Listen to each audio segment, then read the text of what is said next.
Hey, what's up, everyone? This is Brandon. I'm joined by Chloe. Hey guys. And it's our great privilege to be able to talk to you today about IGN's PlayStation 4 Game of the Year, which is Bloodborne. Bloodborne. It's got to be Bloodborne. It's really hard to look back on this year in PlayStation and not think about Bloodborne. It's my personal favorite game that came out this year. It's just been this extraordinary, disgusting, horrifying journey that I've had so much fun with. Yeah.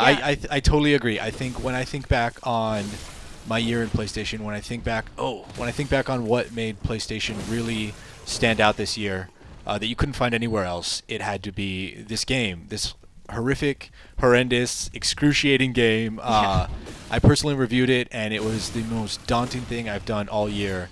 But I'm still now thinking about it. I'm still loving it. I'm still playing it. The DLC just came out not too long ago.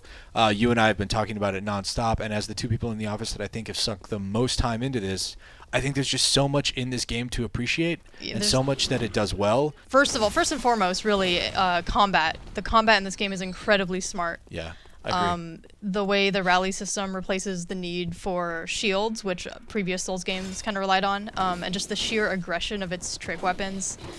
The way that naturally speeds up the flow of the fight while still retaining its tactical nature, right? Yeah. I love that so much. It's so well designed. Yeah, absolutely. I think it's hard to tackle a game that's ostensibly going to be Dark Souls in a new and fresh way. And what the trick weapons allowed is for that level of strategy of picking your moments, picking when to fight.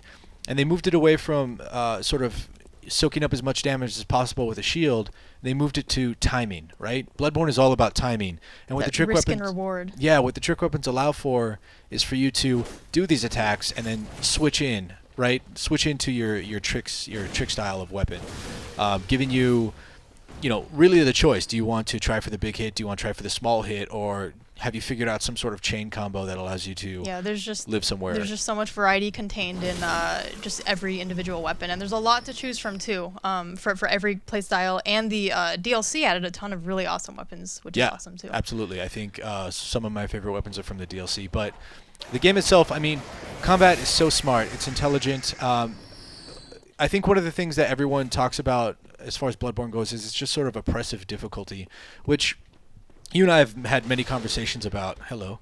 And I don't know that that's a negative to me. I think that a game... Ooh.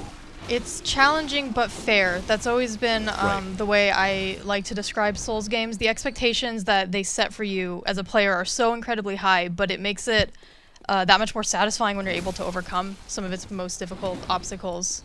I really truly believe that Bloodborne and other Souls games believe in you as a player, right? Because they put that much faith into you. Yeah, instead of that notion that these games hate you and they want you to fail, it's almost the contrary, right? Like, these games believe in you and they assume you're intelligent, and because they assume you're intelligent, they expect intelligence from you. Right, and that manifests in other ways too. The world and the lore of Bloodborne kind of turns the player into a detective in some way.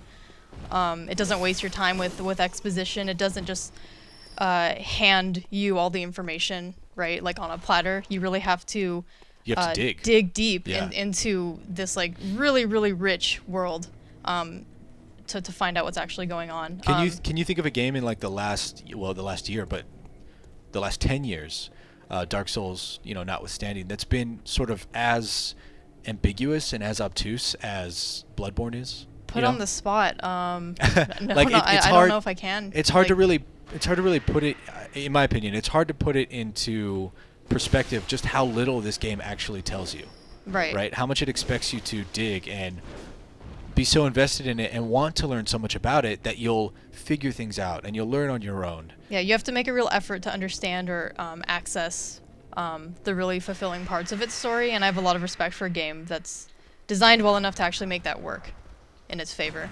Yeah, I totally agree. I think my fondest memories of playing games when I was a kid, when games weren't so put forth, when games weren't so obvious, having to learn and figure things out and take notes. When's the last time you took notes about a game? Right, taking notes, talking to friends, and the Bloodborne community has been an incredible part of this experience for me as well. Learning what they learn, yeah. Sort of crowdsourcing information. Yeah, and also the Souls games, Bloodborne included, obviously, sort of have that built in too. With you can leave notes for other players, words of encouragement, tips. It's all part of the larger experience, and I just adore that so much. Yeah, I think looking back at this game, the one thing that I remember the most about the year is my time spent with Bloodborne, and for that, I think it is rightfully deserved as IGN's PlayStation Game of the Year. I totally agree. Well, for more on Bloodborne and all the great games of 2015, you're already in the right place. IGN.